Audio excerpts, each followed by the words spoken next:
Andréa Matarazzo, se você ganhar a eleição, o que é que você vai fazer para diminuir ou acabar com a Cracolândia? Nas prévias e na campanha de 2016, a sua relação com o João Dória foi péssima. Ele não vai subir no seu palanque este ano. Como é que está a sua relação com ele hoje? O senhor e o Paulo Scaff estiveram com o presidente Jair Bolsonaro aqui em São Paulo em fevereiro. O que vocês conversaram? Se o partido do presidente, o Aliança, não sair do papel, quem o Bolsonaro deve apoiar na eleição municipal de São Paulo? Por que você quer ser prefeito da cidade de São Paulo? Você se sente preparado para comandar uma cidade com mais de 12 milhões de moradores e milhares de problemas? Se você ganhar a eleição municipal, você quer voltar a ser o xerifão da cidade de São Paulo?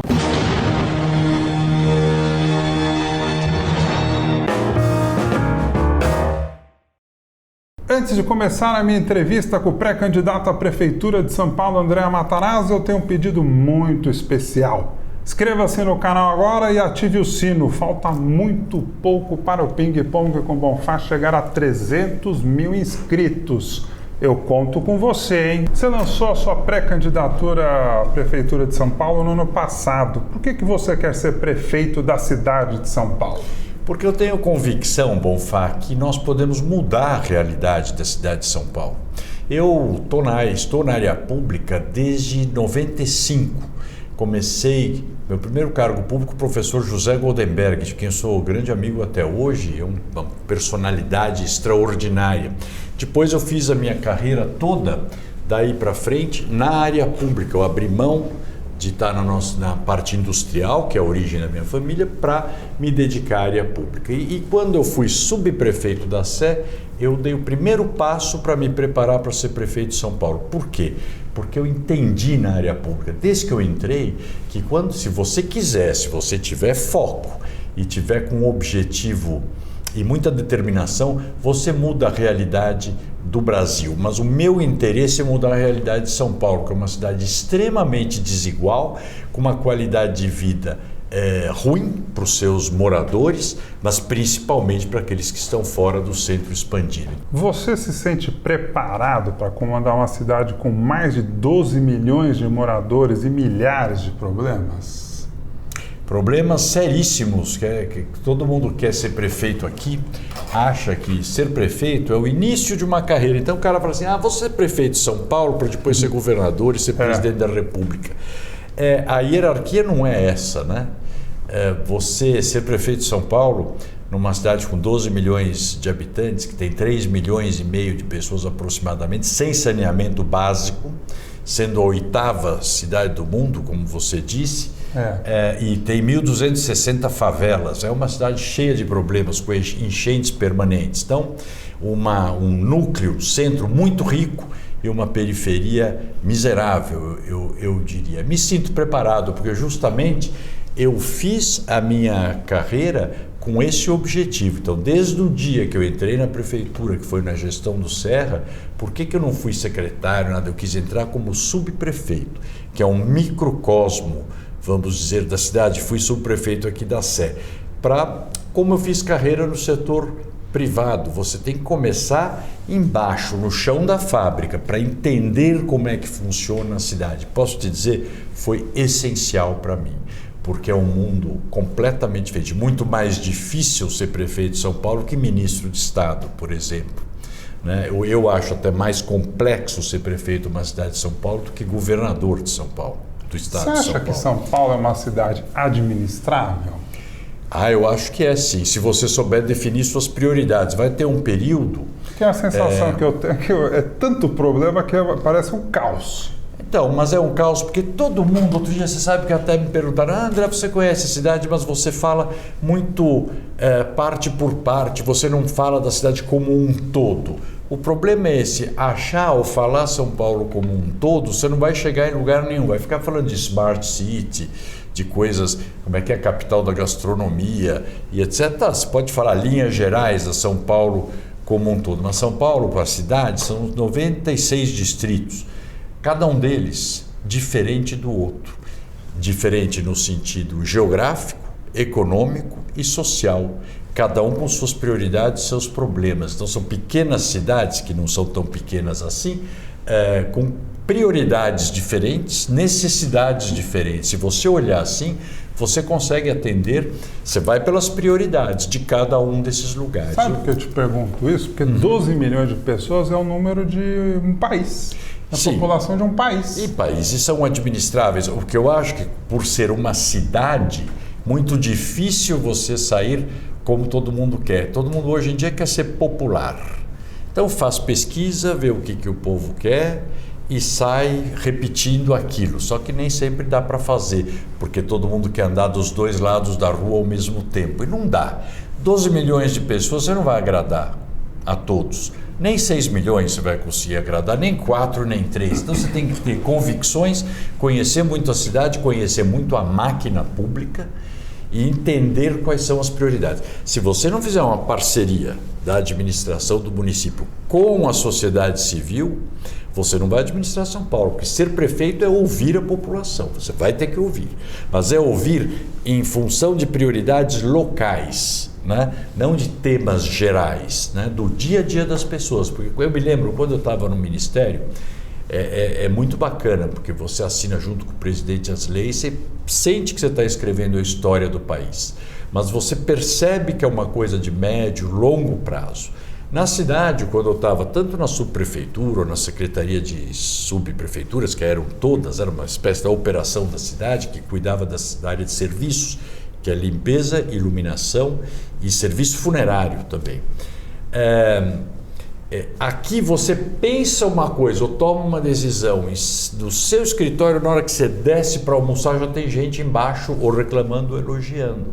Porque os efeitos das suas ações na cidade, no dia a dia, interferem no dia a dia da pessoa no mesmo momento. Puxa, na hora que você resolve, você tem que pavimentar ruas. Só para você ter um exemplo, eu fiquei 5 anos na prefeitura. Nesse período eu pavimentei 1.500 ruas. Né? 1.500 ruas numa cidade como São Paulo de terra, e ainda tem muitas. Então, na hora que você decide pavimentar uma e não outra, quem não recebeu a pavimentação já está bravo com você, já está reclamando. Então, mas você tem que explicar, você tem a obrigação de explicar sempre. E a sociedade, a população entende perfeitamente, desde que você tenha o mesmo peso e a mesma medida para todo mundo, quer dizer, a regra valer para todos e você não enrole, porque as pessoas não aguentam mais. Prefeitura é enrolar, mentir, justificar tudo. Eu, quando estava na prefeitura, foi quando começou o Twitter. E eu me lembro que o Twitter foi uma ferramenta extraordinária, porque eu tinha o contato direto com as pessoas, podiam me dizer onde tinha lixo, buraco, etc. E eu despachava com os subprefeitos.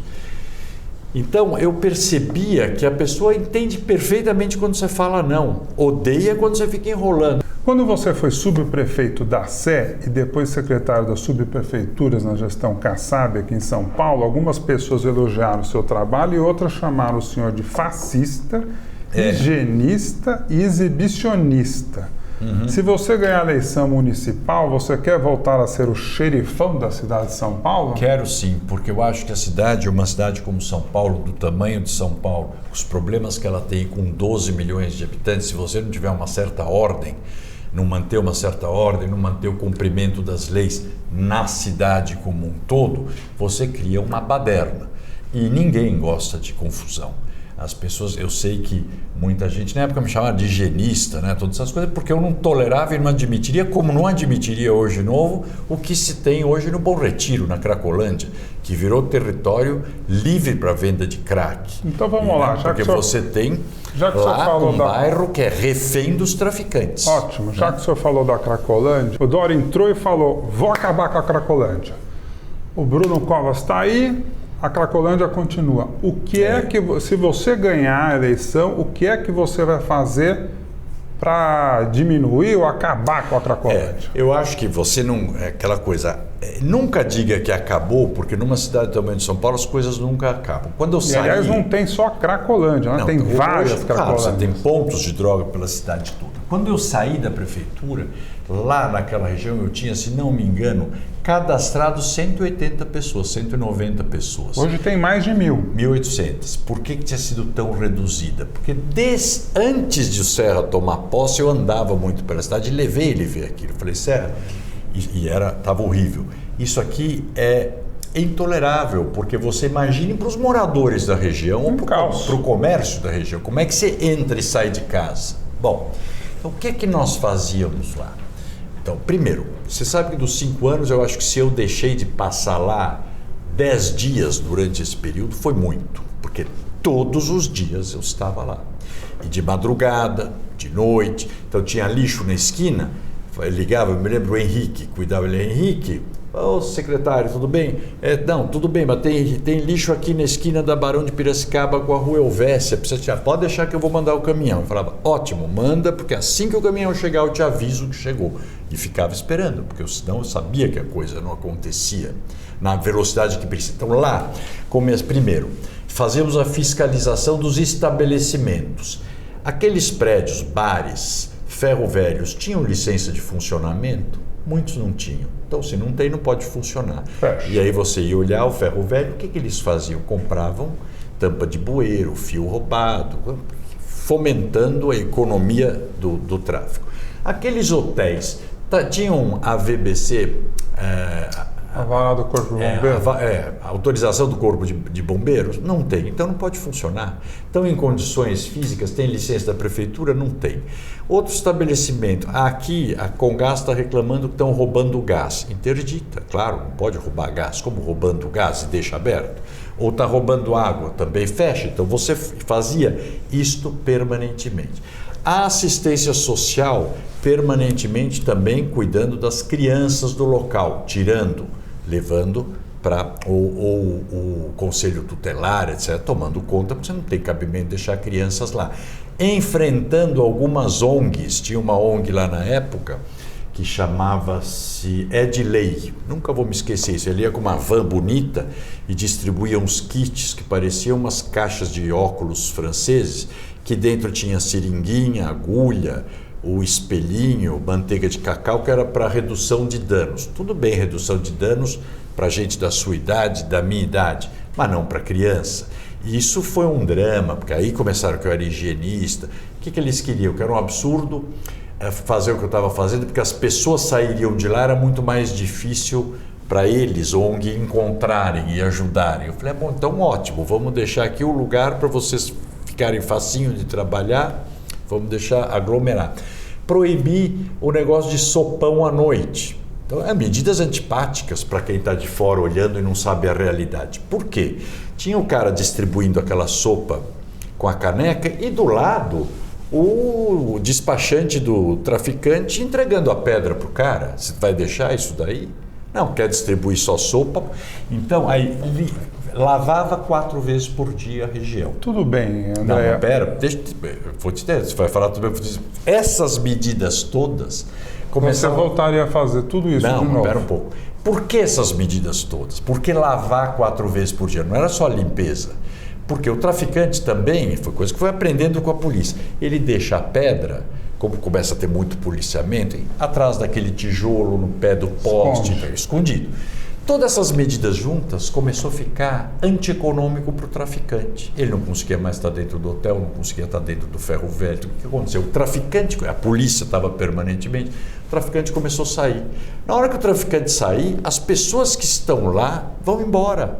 Tanto que começaram as notícias. A Cracolândia, o pessoal da Cracolândia está migrando.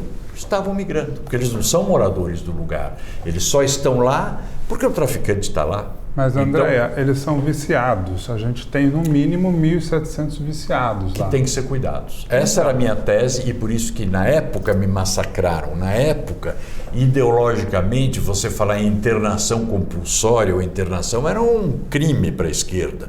Né? E sabe a sensação eu que já eu tenho? achava que tinha que tratar. Então, tem que tratar. Tem que tratar. Então, você sabe que o programa de tratamento do Estado é bom? Por exemplo, o tal do recomeço é um bom tratamento. Mas eles estão lá? Então, esse é o ponto. O Fernando Haddad fez um programa que chamava Braços Abertos. Então, que dava trabalho e acolhimento para o cara. Ah, tudo bem, esquece o que os outros fizeram. Não, Se mas você deixa eu ganhar, dizer, o que você faria? Eu não posso esquecer o que fizeram. Esse é o ponto também. A gente tem que tentar dar continuidade e arrumar o que dá certo. O programa do Haddad, que dava para o cara emprego e moradia, era interessante, só que você precisa completar com o quê? Não, eu te dou o emprego, te dou a moradia, mas você tem que, no período da manhã, passar no psiquiatra e ficar conversando, e tomar os remédios. Sim. Bom, e o emprego e a moradia, aí vamos desideologizar a questão, porque aí vieram com a conversa. Mas a pessoa tem o pertencimento da região. Não. Ele não pode trabalhar no meio dos outros dependentes químicos com o traficante do lado. Então ele vai varrer a rua ou vai fazer o trabalho longe de lá. Sim. E vai morar longe de lá. Então você tem que fazer as ações para impedir o tráfico, que é a ordem urbana. Então só vai funcionar estabelecimento que está bom, calçada vai estar em ordem, muita iluminação, etc. E os trabalhos em conjunto com o Estado, que eram muito bons. Podem ser muito bons. O do Estado é muito bom. A prefeitura parou, abandonou. Complementar, tá, o que você não vai ter é aquele monte de gente lá. Vai levar tempo, vai levar algum tempo, porque agora virou uma coisa complexa. Mas você não pode deixar o bairro... Então eu vou fazer todas essas medidas que eu te enumerei, que você falou tudo bem, mais os tratamentos, que aí é onde entra a Secretaria de Saúde. E é uma outra coisa que eu pesquisei, é uma informação que me chegou. Eu já fui a Cracolândia algumas vezes como trabalho de pesquisa jornalística para ver a situação real, até para me abastecer com informação para não falar bobagem e dividir com os meus seguidores, enfim, com quem me acompanha. E eu apurei que a prefeitura, enfim, o pessoal de saúde trabalha das 8 às 5 e depois vai embora. Então, você tem que começar a fazer turnos específicos. Não, tem que ser 24 horas, porque quem é viciado usa a droga 24 horas. Então, eles não vão sábado, não vão domingo e fazem das 8 às 5. Então, eles não acompanham o fuso horário do viciado. O que eu acho que a área pública, onde é que a área pública tem que se modernizar? Eu acho que na época a gente conseguia fazer diferente. Você não adianta você tratar coisas diferentes de forma igual. Você tem que se adaptar àquela realidade. Então, por exemplo, limpeza pública na cidade era igual na cidade inteira. Não, no centro da cidade precisa ter limpeza final de semana, porque tem muito mais gente no final de semana. Então você tem que ajustar, e isso não tenha dúvida. Você tem que ter turnos adequados. É como com as unidades de saúde normais. Por que Corujão da Saúde funciona? É uma boa medida. E você não faz isso com as UBSs ou com as AMAs? Por exemplo, onde tem excesso de demanda, por que ela não funciona 24 horas? Também acho. Ou por que não funciona fim de semana, por exemplo? Sim. Então, você tem que ajustar a legislação, se for o caso, para adequar a realidade. Nas prévias e na campanha de 2016, a sua relação com o João Dória foi péssima. Ele não vai subir no seu palanque este ano. Como é que está a sua relação com ele hoje? Eu tenho uma relação com o João Dória há 40 anos. Né? A relação na prévia não foi boa, não tanto por responsabilidade dele, porque era legítimo disputar as prévias, mas foram a forma como o processo foi conduzido pelo governo do Estado. Realmente não foi boa. Agora, também uma prévia é uma disputa, não é uma gincana, né? Então, mas restabeleceu, tá. Agora, ele tem a forma dele ver atividade pública? Não. Até porque nunca tivemos sempre uma relação cordial, nos conhecemos há muitos anos, mas nunca tivemos assim uma intimidade de convívio permanente. Não, nos damos bem. Eu acho que o João é racional, então eu também. A relação prefeitura-governo do Estado não vai ter nenhuma interferência, nada vai atrapalhar. Você falou de alguém que atrapalhou. Quem que atrapalhou? Quem tumultuou? Na época o governador. Claro, o Alckmin? O governador, ele não conduziu como poderia ter conduzido. Tenho certeza que ele hoje sabe disso, quer dizer, o processo foi muito mal conduzido. E, obviamente, não foi bom, eu acho que não foi bom para ninguém, mas, enfim, já foi, né? Também a gente tem que olhar para frente. Eu não fico esperando, as mágoas passarem. Eu acho que a gente tem que agir e elas aí para a esperança ocupar lugar das mágoas passadas. O senhor e o Paulo Scaff estiveram com o presidente Jair Bolsonaro aqui em São Paulo em fevereiro. O que vocês conversaram naquele evento? Olha, aquilo foi um evento interessante, foi um almoço que a Fiesp fez para o presidente da República. E você sabe que o meu bisavô foi fundador da Fiesp, do Ciesp. Fiesp foi o primeiro presidente. Então eu sou acho que o único descendente dos fundadores que ainda tem indústria e que ainda está lá. Falamos da economia, de como estavam as coisas, dos avanços de reformas que o governo tinha falado. Eu, nessas coisas, eu sou muito formalista, né? Como diretor da entidade, logicamente que eu ia no almoço com o presidente da República e até como político também. Então, a minha relação com o presidente da República é com o presidente da República, é muito formal. Então, não fiquei batendo papo, até porque foi a primeira vez que eu encontrei o presidente da República, ouvimos, ele estava lá com mais gente, né, um pouco sobre esses avanços das reformas, o que seriam as prioridades, etc. Se o partido do presidente, o Aliança, não sair do papel, quem o Bolsonaro deve apoiar na eleição municipal de São Paulo? O senhor acha que não tenho ideia, tem que perguntar para ele, não sei. Você vai tentar buscar o apoio dele? Olha, eu quero o apoio de todas as pessoas. Não, eu não conheço o presidente da República. Eu quero o apoio das pessoas que tenham interesse num projeto bom para a cidade. Esse é um pouco desse projeto que eu falei um pouquinho aqui para você.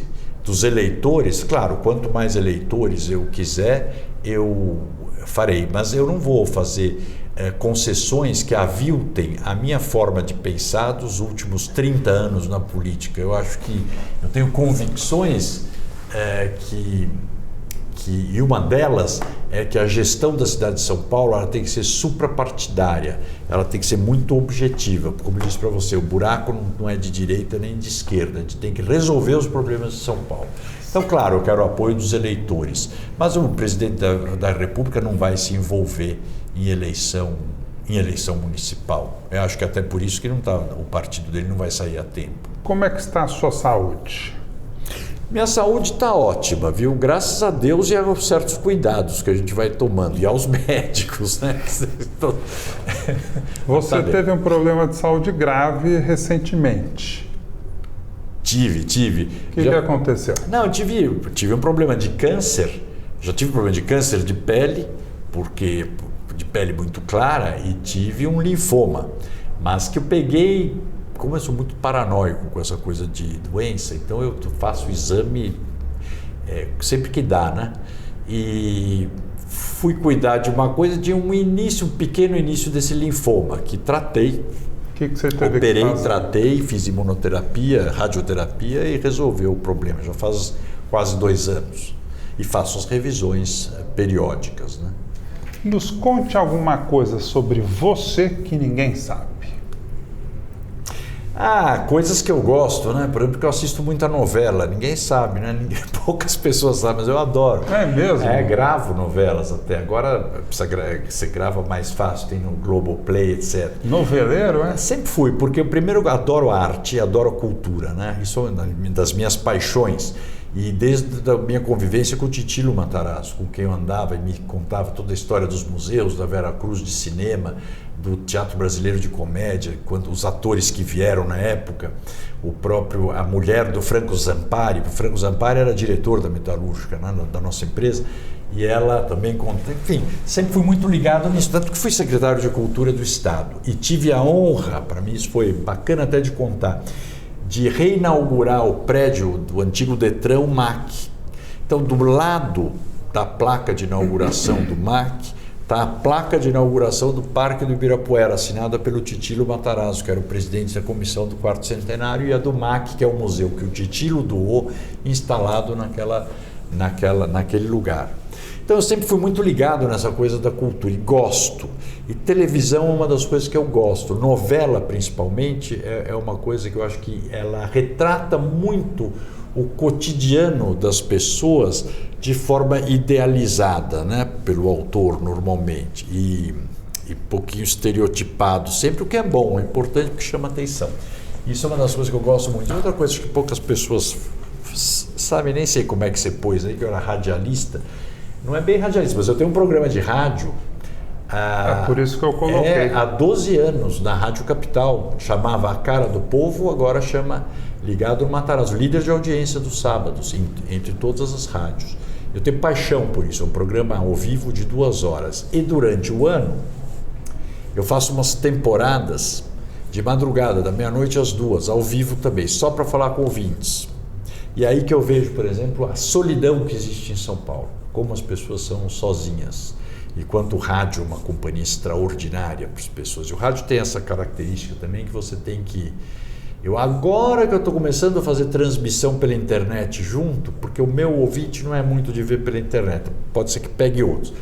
Porque a dificuldade do rádio, a graça que você tem que falar tentando transmitir uma imagem para as pessoas, né? Não é só falar. Sim. Isso que é das coisas que me fascinam no rádio. Por isso que eu também assisto novela, porque eu acho que você tem que... enfim, a novela te faz também estar sintonizada com o dia a dia. E coisas também que eu acho que poucas pessoas sabem, que eu era fanático, sou por motocicleta e velocidade, eu adoro. Mas hoje, obviamente, reduzi, depois do último tombo, por causa de um buraco aqui em São Paulo, reduzi muito, né? Porque não dá. Mas olha... Eu acho que o que não sabe, as pessoas me confundem um pouco, né? Todo mundo tem uma imagem de mim que eu até acho engraçado, que depois que me conhece um pouco, fala, puxa, como você é diferente do que parece. Eu não sei se porque o meu nome ou porque um pouco a minha timidez pode fazer parecer um pouco distante das pessoas. Mas é o contrário, eu adoro gente. Você acha que assusta? Sei lá se assusta. Eu sei, por exemplo, eu não dou muita risada. Não sei se você já notou. Eu rio de você falando. Não, mas não dou, eu não rio Acho muito. que você é muito sério. Então, e sabe que eu não me levo muito a sério, porque eu gosto de fazer piada comigo mesmo, nunca com os outros. Mas eu sou muito formal com as pessoas, muito respeitoso com as pessoas. E às vezes as pessoas podem confundir isso com uma certa distância, mas não é. Não é. Porque eu sou palmeirense e não preciso falar, né? Você tem 63 anos, é verdade? Verdade. O que a vida te ensinou até agora? Mas muita coisa. Principalmente porque eu vim de uma família da qual me orgulho imensamente, que saiu da Europa no final do século XIX, chegou aqui no final do século XIX, antes da Lei Áurea, né? E construíram o que Francisco Matarazzo chegou a ser o italiano mais rico do mundo, italiano. E uma das 5 maiores grupos do mundo, muito antes de eu nascer, eu não obviamente. sabia disso. Chegamos ao final. André Matarazzo, muito obrigado pela entrevista. Adorei, viu, Bonfá, porque é uma oportunidade de bater um papo com alguém inteligente. E com os seus ouvintes eu tenho certeza que são inteligentes. Te dizer que o que eu transmiti aqui é exatamente o que eu sou, exatamente o que eu penso. Eu não tenho. Então, às vezes vão dizer, ele ficou em cima do... Não, eu não fico em cima do muro. Mas eu acho que, às vezes, julgar pessoas é muito delicado. Em governo, por exemplo, eu vou ser prefeito de São Paulo, espero, e você. Eu não posso estar rompido com o governador do estado, com o presidente da República, porque vou precisar deles do dia a dia da cidade, precisa, e acho que ninguém deve ter brigas institucionais. Eu tenho minha forma de pensar de 30 anos. Não vai ser agora que eu vou mudar. Sempre fui uma pessoa, graças a Deus, equilibrada e de ouvir os extremos. Eu gosto de ouvir e discutir, debater. Eu sempre brinco, e na Câmara, muitas vezes eu me sentia da bancada da situação, ajudando a bancada da situação a ser oposição ao próprio governo e ao contrário muitas vezes. Prefeitura, o Haddad, muitas vezes votei coisas do Haddad quando achei que eram boas para a cidade. E o que é ruim para a cidade, seja de que governo, votarei contra. Mesma coisa do governo federal e estadual, nunca vou deixar de criticar aberrações que a gente assiste e algumas a gente tem assistido. E nunca vou deixar de elogiar o que é bom para o país, como, por exemplo, volta de empregos, que é um negócio bom, ou essa divulgação de São Paulo fora do Brasil pelo nosso governador, que é uma coisa positiva. Eu acho que isso não tem a ver, infelizmente, o Brasil ficou muito essa polarização absoluta. E na vida da gente não dá para você ficar o tempo todo no branco ou preto. É isso. Muito bom. Chegamos ao final. Se você gostou dessa entrevista, curta, comente, compartilhe e traga os seus amigos para o canal. Se você está chegando agora, inscreva-se no canal e ative o sino. Isso é importante para você ficar sabendo de todas as partes dessa entrevista e dos novos vídeos. Eu fico por aqui, beijo grande e até o próximo programa. Tchau, tchau! Curtiu essa entrevista? Ah, que bacana, temos muitas para você assistir. É só clicar nesse retângulo para você ver a próxima entrevista. Aí não se esqueça de se inscrever aqui no Ping Pong com Bonfá. Tá vendo esse círculo com a minha cara? Só clicar aí para você ficar sabendo das novidades do talk show